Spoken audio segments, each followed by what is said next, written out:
God damn, we back at it! And today we're looking at what's in my camera bag for 2021. Just look in the mirror, don't know what to say, but I'm happy the man I is.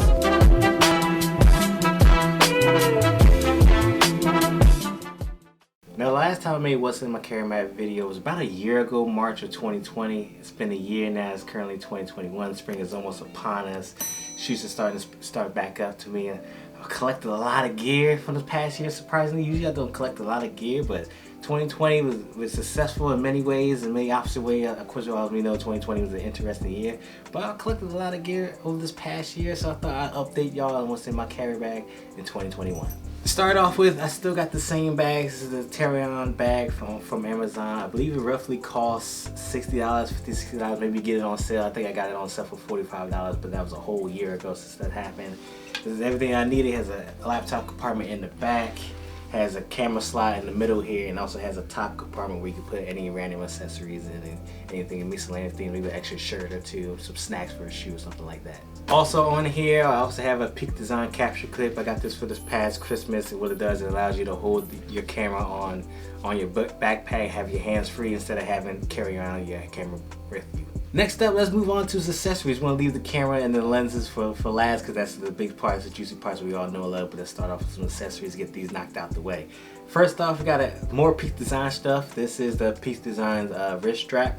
I originally bought this because I needed something to keep my hands free just a little bit, but I didn't want a big giant whole like full body strap, because I thought that would make you too much of a pro camera person, make you too like old or something like that. But it ran its course, and I fully decided to get myself a full length strap. This is also from Peak Design. The reason I got this is because I was shooting some events, and when you're shooting events, you don't want to have you want to have something large in your hand like that. You carry around the camera all day. So having this, it's great. Just have it strapped around your body. Now you really got your hands free instead of having the wrist strap, the camera dangling around your wrist and stuff like that.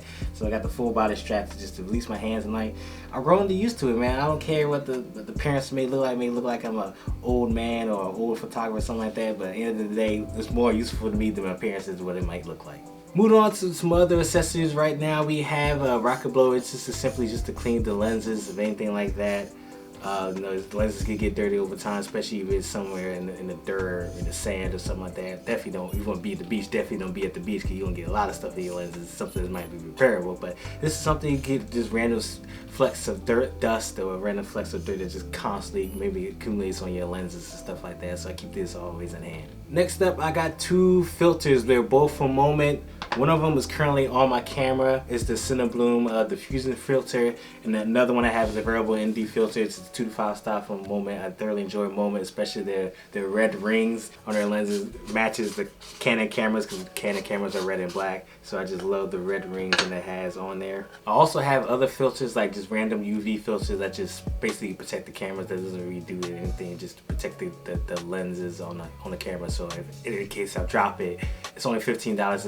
It saves the lens, and I don't have to repair a $200, $300, $400, $500 lens. I can just keep the lens, throw out the filter, and put another one on there. And the last accessory I have is this Anchor portable speakers. These speakers are very useful for shoots. It's basically to decrease any like random noise in the background, maybe even a public place, or if it's just awkward silences. We all have those shoots where you're adjusting your settings or something like that, or you're just trying to dial in some things. It just breaks up the space in between your shoots, whether it's a professional model or just a simple family shoot. Just having music gets everyone in the mood, gets everyone to jam.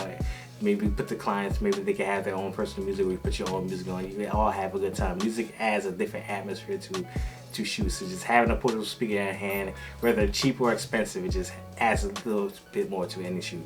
Alright, now we got the accessories out the way. I guess we can talk about the camera and lenses that I'm currently using. So I can't show you anything because I'm using them all. Currently the top down camera right now is the Canon SL2. I bought this almost 2 years ago. It's coming up on 2 years. It's done so well for me. This is currently my backup camera. It's the Canon SL2. I thoroughly enjoy that camera. It done so much for me in 2019, 2020. My YouTube channel, different shoots, videos, etc., etc. But my primary camera, which I got in December of 2020, late December of 2020, is the Canon EOS RP. The mirrorless camera is my first mirrorless camera. I got this camera, like I said, in December 2020. It was on sale for like under $700. So I have to jump on, and that's an opportunity we're probably never ever going to get. So I just had to get that. The 4K on there is terrible, but the 1080p quality is insane. Full frames, my first full frame, first mirrorless camera. I just absolutely love it. I'm probably not going to upgrade for another year or two, but who knows? Maybe in 2022 I might have another camera. Alright, let's move on to lenses. The current lens I'm using is the Tamron 17-35 f2.8 to f4. I don't enjoy the 2.8 to the f4, but full frame cameras, their ISO capabilities is just insane. I can shoot up this ISO so high and have minimal grain. So even though it is f4.0, it's like it's not here nor there. Also doing shoots, I typically shoot at f4.0, so it's like it's neither here nor there for me. But that's not my primary portrait lens. My primary portrait lens is my Tamron 45mm 1.8, and yes, 45mm is a weird focal length, but I consider it basically 50mm. f1.8 is insane on any lens, especially for low light. But like I said, I typically don't go below 2.8 unless I absolutely need more light.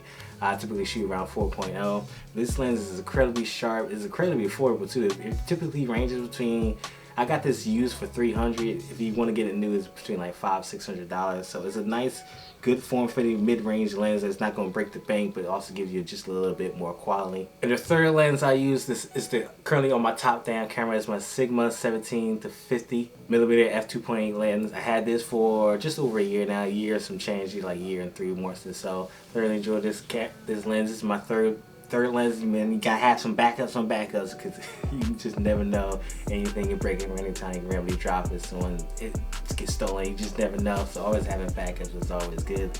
So the Sigma 1750 carried me through all of 2020 until I got the Tamron 45mm lens, and then the 17-35mm lens. So having that constant aperture of f2.8 is always necessary. It's always helpful for just in case you want to get just a little bit more blurry background, even if it's currently wide at 17 or currently close at 50mm.